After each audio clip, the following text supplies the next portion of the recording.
Hey YouTube world, what's going on? Mark here from TST Industries in the garage for now. And in front of me we have the all-new 2023 CFMOTO 450 SS. Now if you're unfamiliar with the CFMOTO name, they have been in the game for quite some time, offering a few different bikes. But as of recently, they've really made an impression on the North American market, starting even a new headquarters in North America for a lot of the US, Canadian, and Mexican support. But here we are with this 450 SS. This is a brand new model from CFMOTO, released earlier this year in 2023. And even just earlier this month in October, they did release the 450 NK, which is their naked version of this bike. Now I haven't ridden it yet, but I am very excited. I have done a few walkarounds. I've made notes on a few things that surprised me and other things that I have questions about. So I'm very excited. Now obviously with the 450 name, you're all guessing that it probably is a competitor to the Ninja 400. And right off the bat, I can tell you that the brochure stat sheet is pretty similar, with this bike edging out the Ninja 400 in a few places, and others it's actually a lot closer than we think. But we have not really done any modifications on this model. However, there was one big exception. We saved some weight, cleaned up the rear. We did develop and are beginning to offer our Elite 1 fender eliminator for this model. This will clean up the holes left behind from removing your OEM fender. You know the deal about a fender eliminator. If you're not sure, be sure to check out our website. We will have ample information in the product pages. But as you can see, it did clean it up quite a bit. We did ditch the stock turn signals in favor of our new Quadrix D rear turn signals that also are dual function, running and brake light, as well as a sequential turn signal. On this model, completely plug and play. But other than that, we haven't touched the bike. We do have a few products in mind that we are designing and working on offering for the market. We do have some products that are already available, so be sure to stop by our website, tstindustries.com, to check those out. Now as for the brochure stats, starting with the engine, we have a 450cc twin motor, very similar to the 399 twin found in the Ninja 400. But when it comes to power, this bike does edge the Ninja 400 out just a little bit by offering a claimed 50 horsepower and 28.8 foot-pounds of torque, compared to the Ninja 400's 44 horsepower, but 27 foot-pounds of torque. So Ninja 400 has a little less power, but is almost just as torquey as this model. Very, very interesting. We do have a seat height of 31 inches on this bike. Ninja 400, you're looking at 30.9, so very, very comparable. And the weight, that's a big one here. A lot of people are probably assuming, well, with a little bit more power, it's probably a little bit heavier.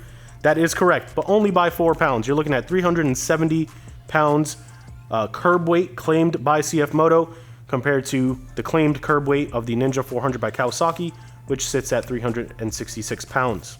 Now, things that I did notice, and this is a pretty big one for me, being that this is a small displacement twin. They went ahead and threw some inverted forks on there. If you look at the Ninja 400, you're dealing with conventional forks. So already I feel like the offering there might be slightly better on this bike. Now there is no adjustment on the front forks, so keep that in mind. But that paired with the 320mm front rotor, which is complemented by the stopping power of a Brembo caliper, that is very, very impressive. Ninja 400 has a 310mm front rotor and a Nissan front brake caliper. On this side, you cannot see it, but GP shift is actually very, very doable. They adapted the rear sets with a small knuckle feature. You can move the shift rod over and instantly have GP shift. We know on some models you need rear sets, some models you need rear sets and a software change. This bike, right from the showroom floor, you can change the bolt position and ready to ride and GP shift. So that's a really nice little element. I do like that they offered that, and it doesn't require a software change or like an ECU flash. We do have fairing sliders on this bike that you can see. Don't know how functional they actually are, but it's a nice little element. It does show that they did put that in mind when developing and designing this bike. I think it's a nice little selling point. Whether it's functional or not, people do like that the thought was put there, and hopefully you never have to test it out. And then obviously the biggest question outside of power and weight is the price. So for this model, you are looking at a base MSRP of $5,499 US. That is base, that does not include tax, tag, title, all those extra fees, compared to the Ninja 400, which has a sliding scale of pricing starting at $5,299 US all the way up to $5,899.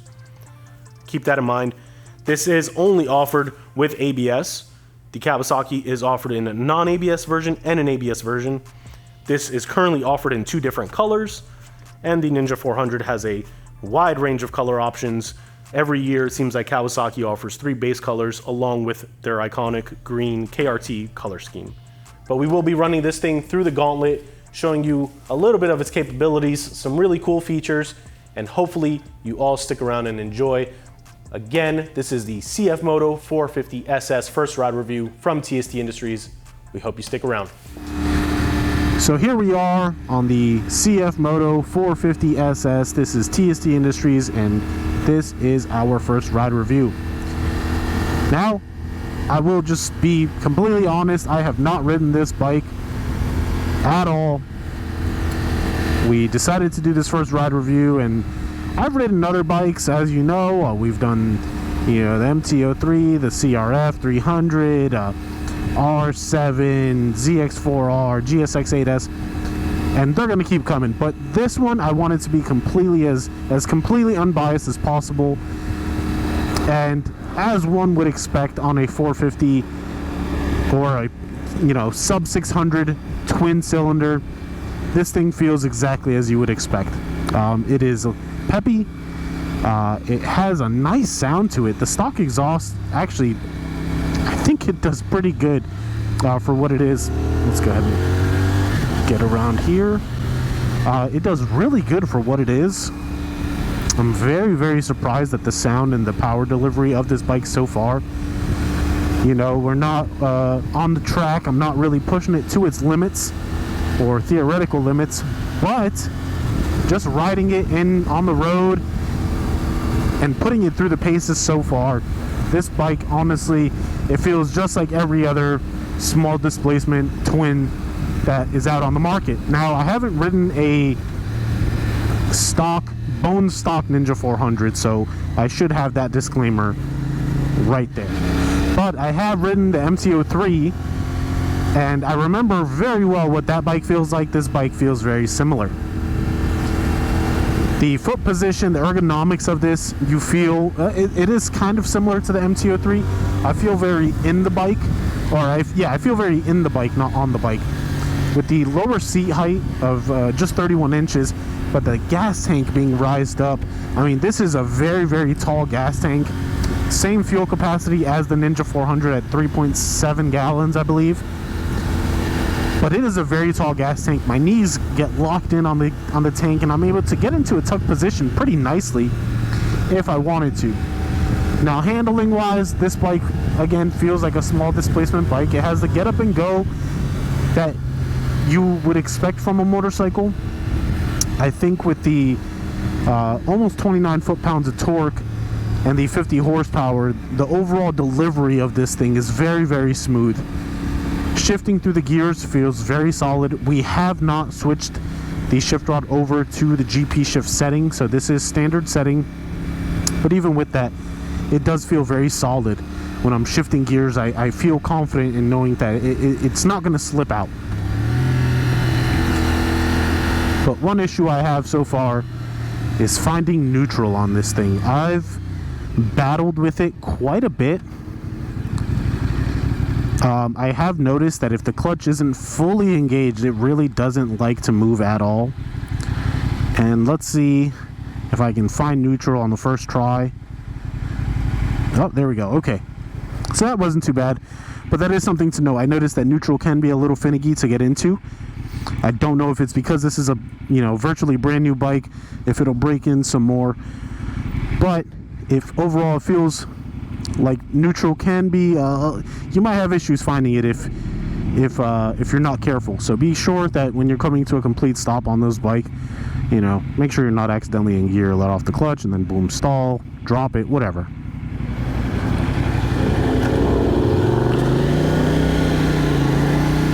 Now, the dash on this thing is one thing that really has captivated me. CFMOTO has really designed, and I don't know if they designed this dash or if it's found on some of their other models, but this is a really nice dash. You do have the ability to toggle through a few different things. all the info that you may want or need is right here in your face. Even, you know, battery voltage, your temperature, RPMs, everything. It is a really nice and intuitive dash to use. You do have your buttons here that you can toggle through the different settings and such. But it's a really nice dash compared to, again, the Ninja 400 or even the R3 MT03, which are very, very bare bones tech. This dash really does the bike justice.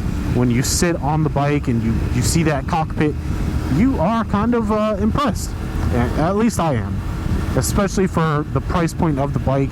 You don't really see too many bike manufacturers putting in a lot of tech on these low displacement machines because they want to keep the cost down. And I 100% agree with that decision. I think it is wise, but it is nice and refreshing to see that, you know, here it is, a company with a brand new bike in 2023. And, you know, it's a sub $6,000 bike, and you have a beautiful dash and some of the things you would know and love. Now the mirrors, I do like the mirrors. They are the bug antenna type mirrors. A lot of people don't like them, but I do really enjoy the way they are adjusted. It seems like the actual mirror, the reflective portion of the mirror is on a ball joint of sorts. And so adjusting the mirror actually is pretty nice. You don't move the entire body or anything. You're just moving the reflective portion, which I think that's a nice touch. See, you kind of just move that up and down, and there's a lot of range there. If you want to ride and look at your feet, you could probably do that.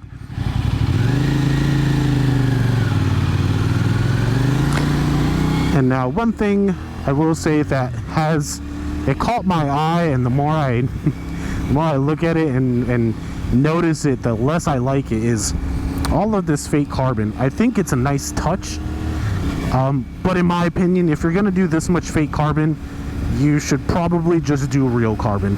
I wouldn't have minded if just this center tank panel was fake carbon, or if the winglets were, but there is a lot of it on here.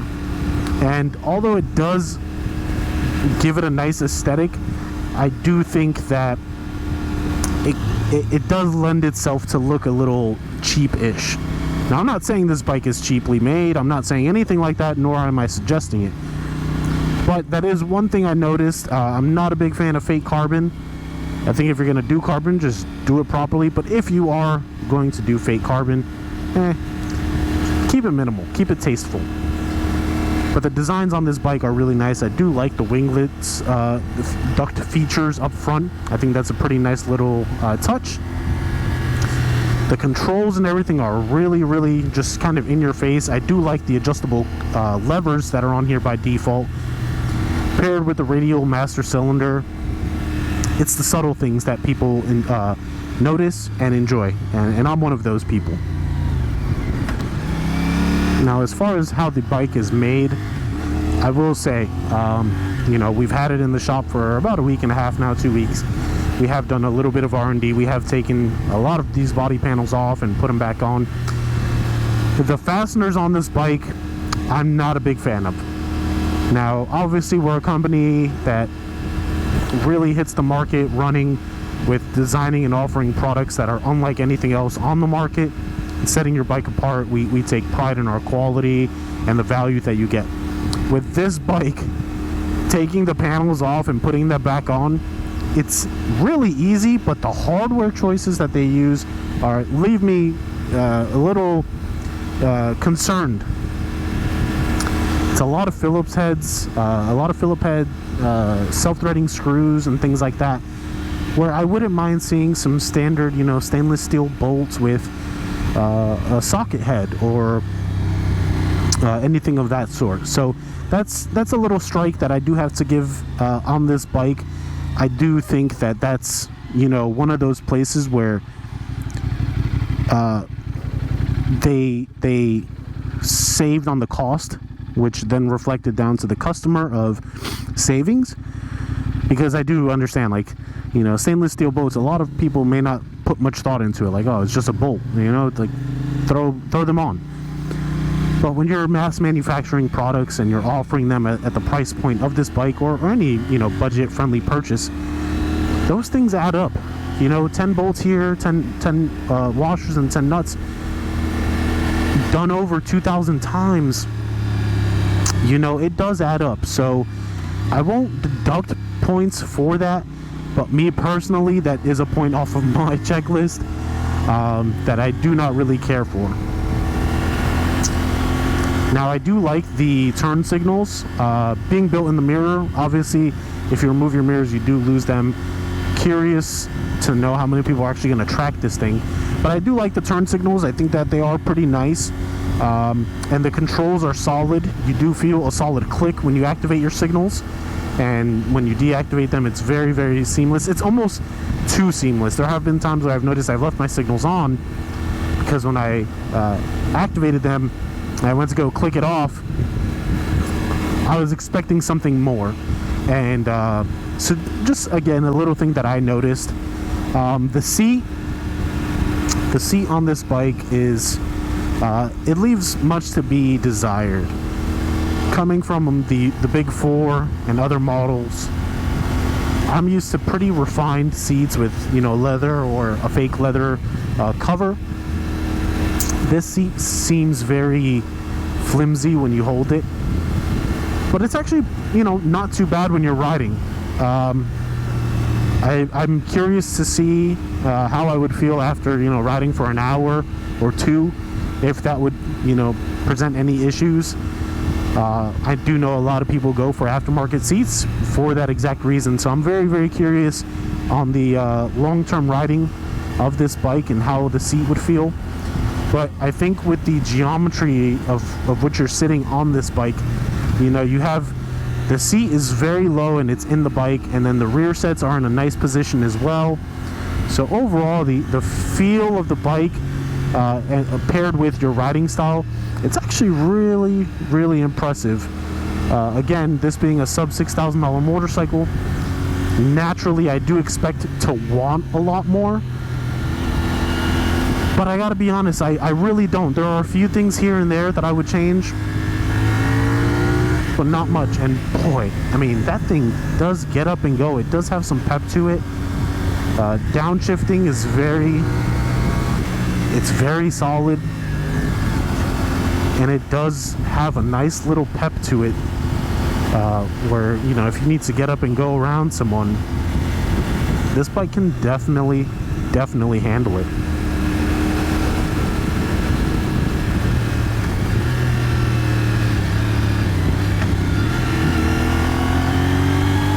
Now, if you've watched any of our other first ride reviews, you are well aware that we are in Florida, and the roads down here,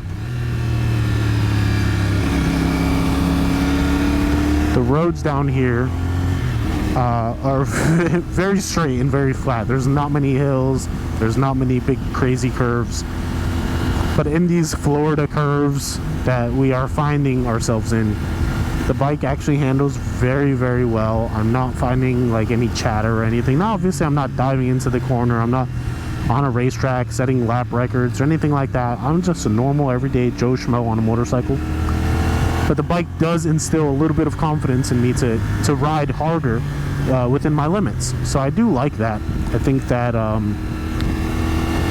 you know, to CFMOTO's credit, I was expecting to not really be impressed, and coming and riding this bike now, I have put my foot in my mouth, and I definitely take back my preconceived assumptions on what I thought this bike would be and how it would handle.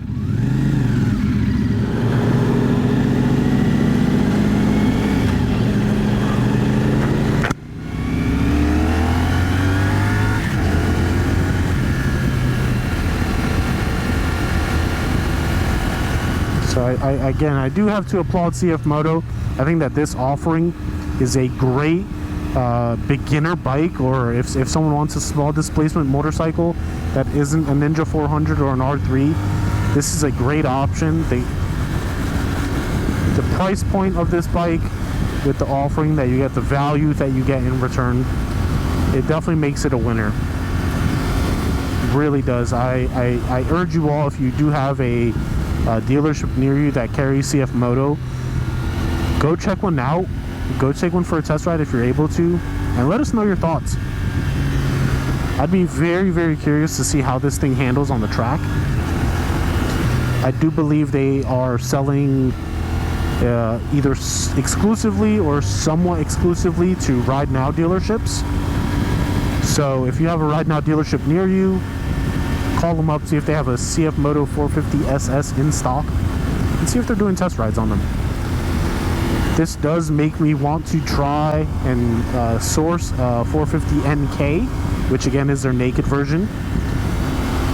And I'm a huge naked bike fan. I think that is where the industry is heading. It's been heading that way, and it kind of seems to want to stay that way. But I think that they did a solid job offering the 450, the SS version first, getting people acclimated to the platform and the name, and then going ahead and offering the NK at a later time. But that to me is very reminiscent of the R3 MT03 as well as the Ninja 400 and Z400.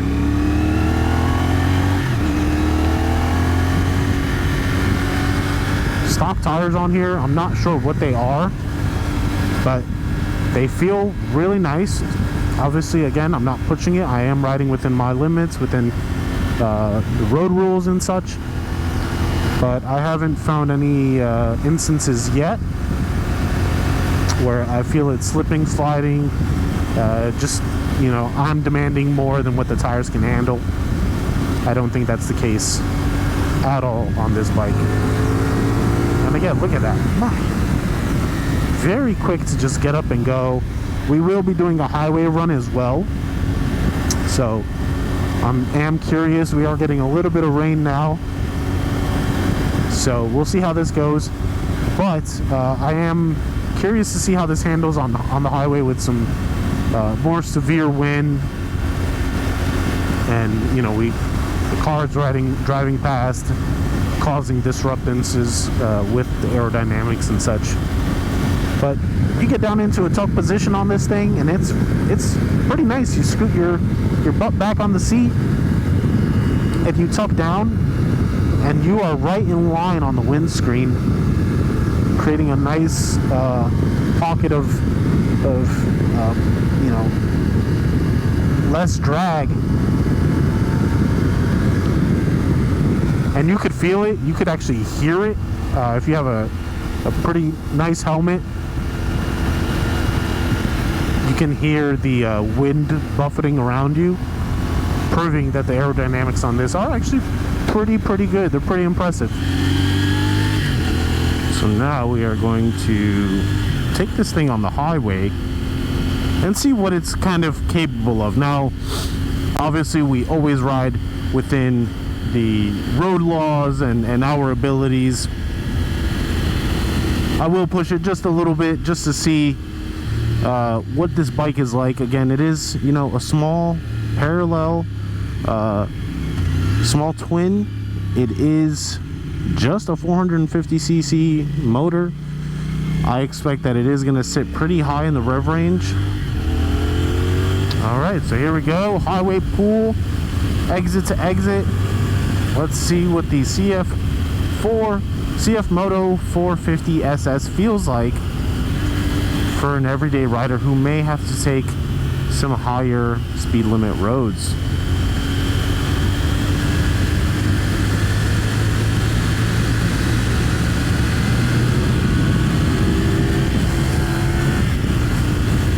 Alright, so one thing I would like to note, I don't know if you could see it, right on the indicator, we have an up arrow. It's showing you that you should shift up.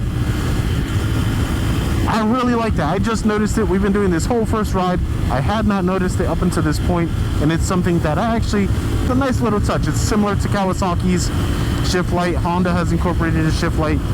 This one is a little refined just because it does have a little arrow indicating, hey, shift up. Now, when I noticed this, curiosity did push me to see if it would have a downshift arrow, and it didn't. So that is something to note, but a nice little touch nonetheless. Again, for the price and everything, I think that elements like that are what set bikes apart. And so far, the list of likes on this bike is growing. Now, there isn't too much traffic. We're not getting a lot of wind buffeting, but this bike feels very planted on this road. Speed limit is 70. I'm going about 76. I think I got up to 80. I don't know if it's the aerodynamics with the winglets up front and the windscreen and everything, but this bike is not moving at all. I really, really like it on the highway. Pleasantly surprised. Again, I tried to go into this review as unbiased as possible, and I think by the end of this I'm going to be pretty biased. So now we're going to head to the shop, give you my final thoughts, and a look at what's to come for us and this CFMOTO 450 SS. So we will catch you guys at the shop. So now that the fun is over, I hope you all enjoyed those riding clips and segments. Let's get into the nitty gritty. So here we are, CFMOTO 450 SS. In short, I am surprisingly pleased with how well this bike is. Now, as I mentioned during the ride a couple of times, there are a few things that I do feel like they can improve on, but all that to say, I do think that CFMOTO has the potential to be one of the big competitors in the North American market, specifically in the USA, in the next 5 years potentially. Their lineup is awesome. I do think that they're really catering to the market really well. They have the Papio, they have the 650, they have the 450. For the 650 and the 450, they have the NK version, which is the naked, and the SS version, which is a super sport version. They also have a adventure style bike. So I really do think that they're hitting the market hard and they're going in the right direction. I am very excited to see where they go and where CFMOTO takes us. Now, there are a few things, again, I did mention. One thing I do love is the rear sets. I think that ergonomics are great on this bike. You do sit in it. It allows you, with the tank shape, to be tucked back. I do think that if we were to add on some tech spec tank grips, really be able to anchor into that tank, it would be even more enjoyable. But the rear sets are awesome. I do love this knurled brake lever. That's not something you see on a lot of sport bikes. Most of them, it's just like a flat lever that you press on. This one is a knurled round piece. I'm pretty sure it is interchangeable. So if you were to go down, instead of having to swap out the entire arm, you have the potential to just swap out that toe piece and be able to go. Fasteners are a big thing for me, being that we are an aftermarket parts company. We do work on a ton of bikes. I have taken apart many bikes and I've put together even more bikes. That is something that I think they missed the mark on just a little bit with having so many self-threading screws on this bike. Some of them are Phillips heads. I would like to see that hardware changed. That's just a personal thing for me. One thing that is not personal to me, and a lot of guys here have said the same thing, there's no seat lock on this. So there's no keyhole where you can unlock either the rider seat or the passenger seat. I do think that is a little bit of a mark that's missed, because you will need a tool to take your seat off and gain access to that cargo space that you may have. So that is something that I do not like. But overall, I mean, the list of likes on this bike goes on and on and on. There are a few small features that they really hit on. I really enjoy. I think that you would all enjoy them as well. If you have the ability, please check out your local dealership, locate a local dealership that carries CFMOTOs, and see if you could take this 450 SS out on the road. I think that the main competitors in this category would be the Ninja 400 and this 450 SS. Sorry, Yamaha, I think you guys have fallen behind with the R3. I'd love to see you make an improvement to that platform or introduce something with a little bit more displacement. As they say, there is no replacement for displacement. I think that speaks true with this and the Ninja 400. And this bike, all said and done, right out the box, you're getting a really, really refined machine. I would be curious to see how this handles on the track. Maybe we can work that out with CFMOTO and borrow this bike for a little bit longer, take it to the track, turn some laps, and hopefully even put it against one of our Ninja 400s. But if you have the ability to, go check one out, take one for a test ride. Let us know your thoughts. Are you a CFMOTO owner? Are you a CFMOTO believer? Or are you still on the fence? We want to hear it all. Don't forget to subscribe and hit that like button if you haven't already. As always, visit our website, tstindustries.com. We have a few parts for this bike already ready to roll. and a few more coming down the pipeline, as well as parts for any other bike that may be hiding in your garage. And lastly, don't forget to stop by our social media pages, Facebook, Instagram, and Twitter, all username TST Industries. For now, this has been Mark on the CFMOTO 450SS first ride review, and we will catch you guys next time.